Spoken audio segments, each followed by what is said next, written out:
Trois petits chats, le podcast exquis. Et c'est très beau de pouvoir construire des choses ensemble, mais je crois sincèrement qu'on a beaucoup à évoluer encore sur l'amour pour lui donner plus de force. Force à tous ceux qui ont envie d'agir et qui ont besoin de courage pour le faire. Parce que l'action, c'est ton sujet. L'action, c'est mon dada. C'est pas un sujet, c'est méta, ça. Est-ce que c'est quelque chose que tu considères qui est important aujourd'hui ? Aujourd'hui, je considère que c'est vachement important d'être en congruence.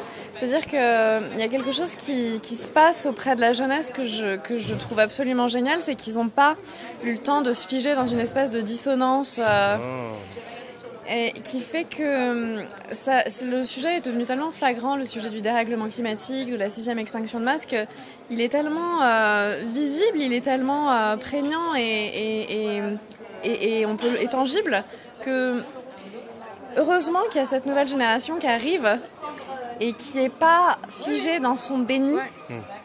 Parce que ce que je vois qui est terrible chez les générations du dessus ou même chez les gens de mon âge, c'est quand même qu'il y a ce syndrome de l'autruche que j'essaye de désamorcer, mais qui n'est pas évident à désamorcer. Donc j'essaie de trouver des tricks d'un point de vue cognitif pour provoquer un sursaut chez les gens et puis ensuite pour leur donner envie d'agir, effectivement pour les mettre en action, parce que c'est ça qui donne de l'espoir et c'est ça aussi qui permet de se remettre en congruence. Et voilà, c'est ce que j'essaye de faire.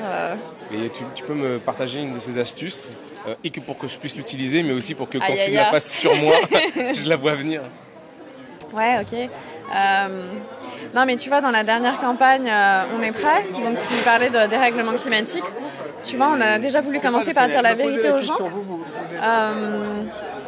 Et ça peut être à double tranchant, parce que si tu dis la vérité aux gens, ça peut créer un effet de sidération dont tu sais pas, si tu en prends pas soin derrière, s'il va provoquer effectivement du déni, de la dépression.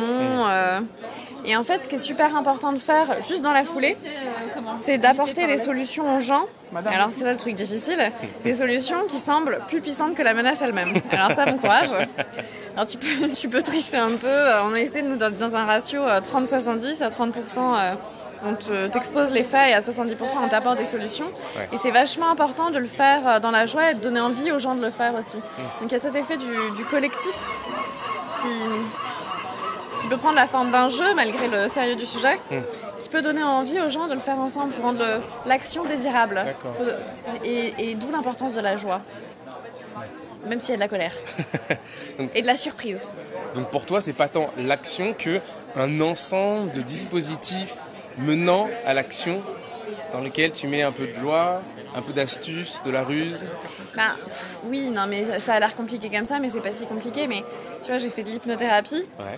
Et en hypnothérapie, on t'apprend que pour faire passer des suggestions, faut effectivement prendre les gens par surprise. Et les gens adorent être pris par surprise, tu vois, mais il faut commencer par les déstabiliser.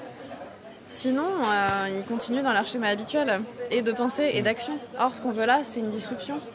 Donc, toi, ce que tu fais, c'est que tu construis des stratégies qui vont amener des gens qui autrement n'agiraient pas à finalement pouvoir entrer dans une phase d'action. Ouais, on peut dire ça.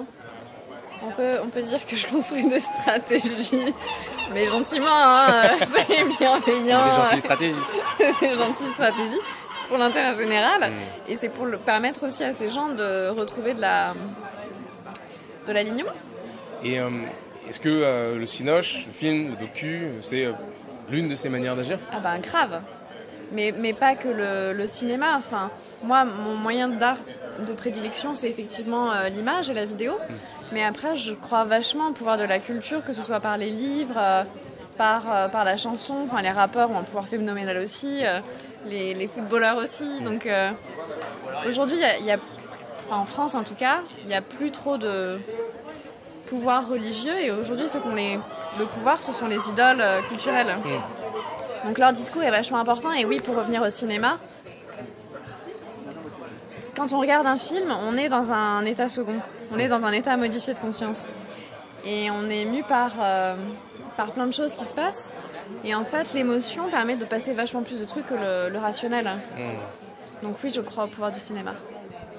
Miaou.